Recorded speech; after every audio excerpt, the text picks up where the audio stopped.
Hey everyone, this is Rich Salama, and today in the 5-minute lecture series we're going to be talking about acetaminophen overdose. So let's just go ahead and jump right into it. We'll get the painful part over first. So this is the metabolism of acetaminophen or paracetamol. So if you notice here in the middle we have the acetaminophen molecule. And normally what happens is, in a case where a person is not taking more than 4 grams of Tylenol per day, they're shunting the metabolism of the Tylenol into multiple different pathways. So 60 to 70% is going to be glucuronidation over here, and then another 20% you're going to have sulfonation. And then the rest, which is usually about 5%, go to this reactive intermediate, which is called N-acetyl-para-benzoquinine, which is right here. And then what happens to this is that this gets deactivated by glutathione, and then it goes on to get conjugated and subsequently eliminated. And so, but what you have to know is that this NAPQI is the reactive intermediate that actually is what causes all of the damage from the Tylenol overdose. So when these systems, the glucuronidation and the sulfonation, become overwhelmed, all of this gets shunted to this reactive intermediate, and then eventually what's going to happen is we're going to run out of glutathione, and then you have just these reactive intermediates floating around, which are what cause the hepatic necrosis.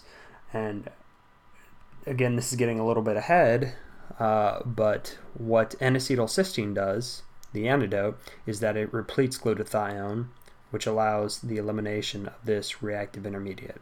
So anyways, that's a brief overview. So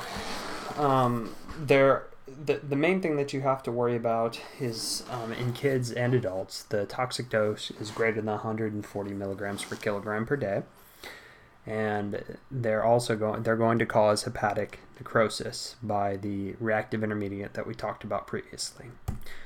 So you want to think of the toxicity of this drug in stages. So the 0 to 24 hour is going to be heralded by either an asymptomatic presentation or profuse nausea and vomiting, after which they're going to be going into a latent stage. So from 24 to 48 hours, these patients can feel and look fine. But what you have to note is that at this time, they're actually having a subclinical elevation in their hepatic function test, so their AST, their ALT, etc.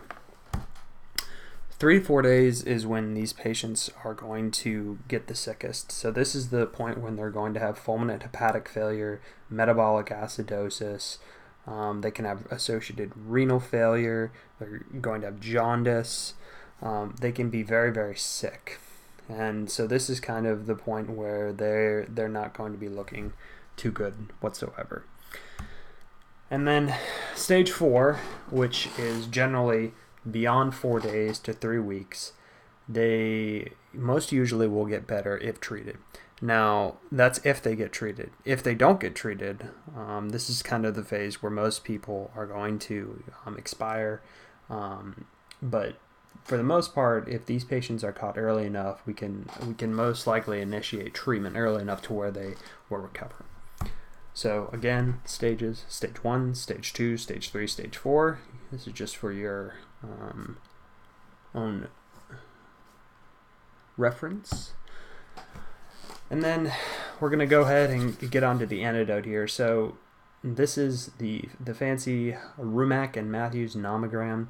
And what this is that this was used to determine which patients are suitable for N-acetylcysteine therapy. So it's fairly simple. If you look over here, on this left side of the diagram, we have the plasma concentration of N-acetylcysteine. And really the only thing that matters is we base this all off of the 4-hour measurement. So the acetaminophen level, and this is the hours after ingestion if you look on the x-axis here. So we measure in all of these patients 4 hours after the initial ingestion. And we follow it out here. So if at 4 hours their level is greater than 150, we initiate treatment. Okay, and that means that they're going to have possible hepatic toxicity. Okay, if there's anything above 150 at the 4-hour timeline, then their chance of getting hepatic toxicity is very, very high. So then thereafter, we measure acetaminophen toxicity, acetaminophen levels at 4-hour intervals to determine if these patients need further treatment. So all you have to know is that the treatment is N-acetylcysteine. There are both IV and oral formulations depending on how sick the patient is. And so, you know, that will be dictated by the presentation of the patient. So the basic labs that you're going to order, you order LFTs obviously because of the hepatic toxicity. The coags you order to measure the amount of hepatic failure, if there is any, electrolytes, and you're going to order all of your other overdose labs. So you want to know if they have aspirin on board too, you want to know if they're intoxicated, because that can also affect liver function, and plus or minus a tox screen based on their symptoms and presentation. So again, we've already kind of gone over most of the complications of acetaminophen overdose.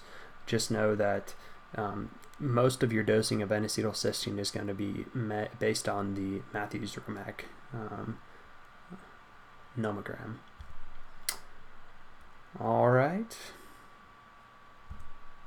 And so that is a very brief overview of Tylenol toxicity. I hope it was helpful, and we will see you all next time.